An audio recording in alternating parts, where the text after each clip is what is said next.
Okay! If you tuned into my review of Thor and you didn't agree with it, and you really attacked me, I don't care. Anyway, we're gonna start with the second film that came out this year, summer, and it's again a comic book film. This is how I'm gonna. So yeah, as you all know, X-Men, and damn, I friggin' loved X-Men, the new X-Men, First Class. Yeah, I friggin' love First Class. I mean, I thought it was terrific. I mean, I thought, like, when I saw Thor, I thought, oh god, this is gonna be a shit summer, isn't it?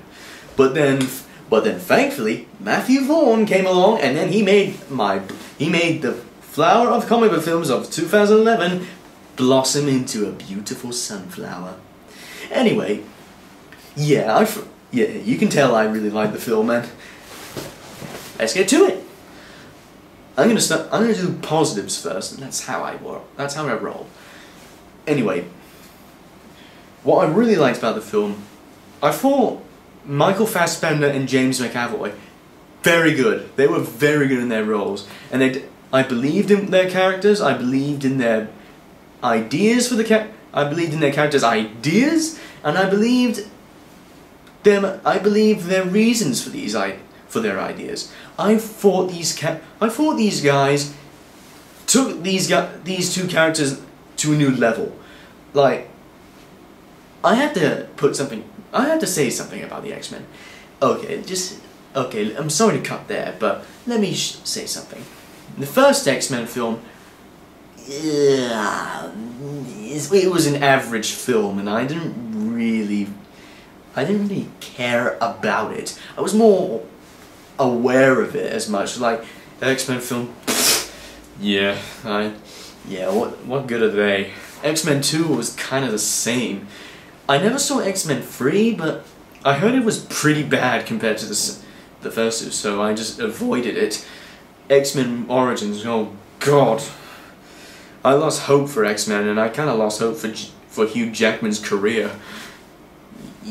That's opinions. This is what this show is about. And then when X-Men First Class came along, X-Men. Yeah, X-Men Origins did well a few years ago.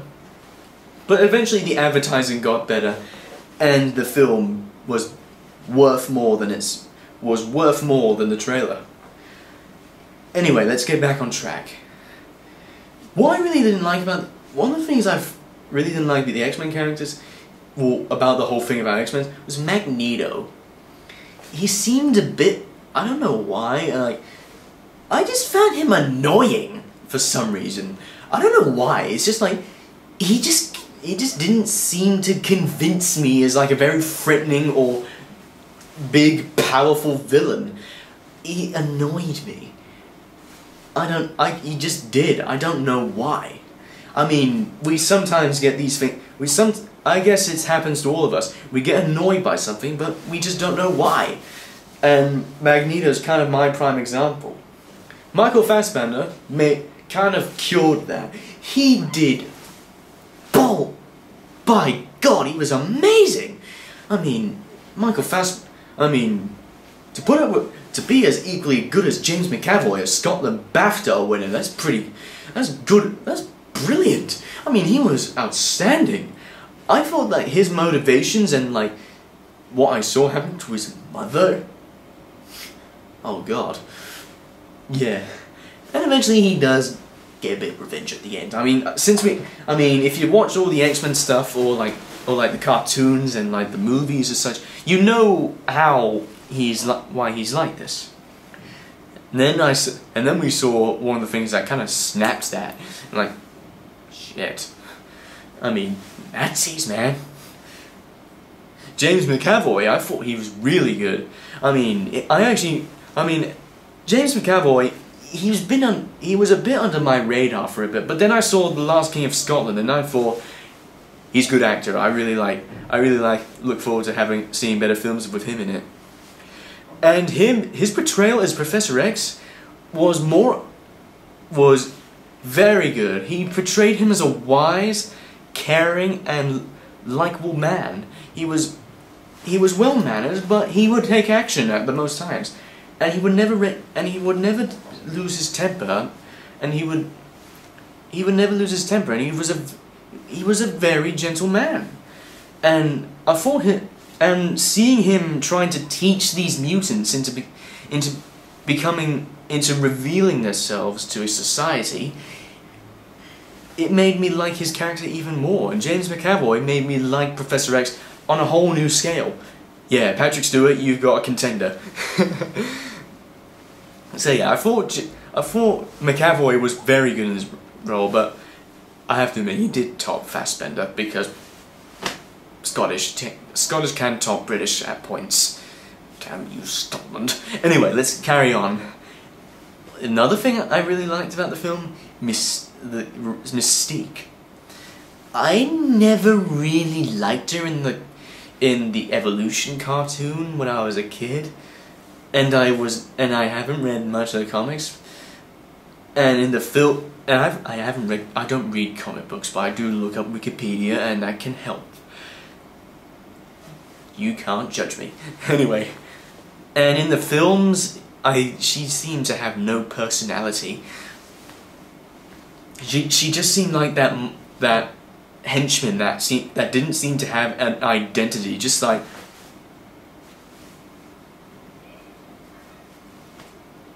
we are villains. Yeah, that's what she felt like. That's what she was like in the. That's what I thought about her in like the other films. Though I haven't seen the third one, and I haven't seen the films in a while, so I probably don't. So maybe I'm wrong. My memory's a bit vague. But her portrayal in this movie it made me more interested in her character.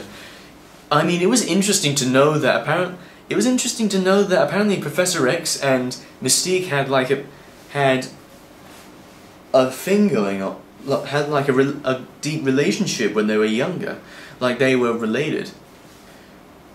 And I thought that was like a very good idea of like expanding her character. But wait a minute, what was I gonna say? Oh yeah, but then again, there were parts in the film where like she just seemed to. When the film carried on, she did get a bit better, but then there was this part in the end where she just slipped away from my interest. That was a bit of a disappointment, but she was actually really interesting this time. And I thought I sometimes thought, and the scene in the film where like Professor Xavier invites her to be part of his family, yeah, I have my ups and downs about that scene actually. Like I thought it was kind of sweet. I have to admit, it was a bit sweet to see that. I mean, it seemed nice. It was a very nice feeling to see what Charles Xavier was like, even at a young age. It was a nice little kid. He would take her in. The other part of I found the scene a bit awkward at parts. Like, technically she was nude, and she was like a little girl.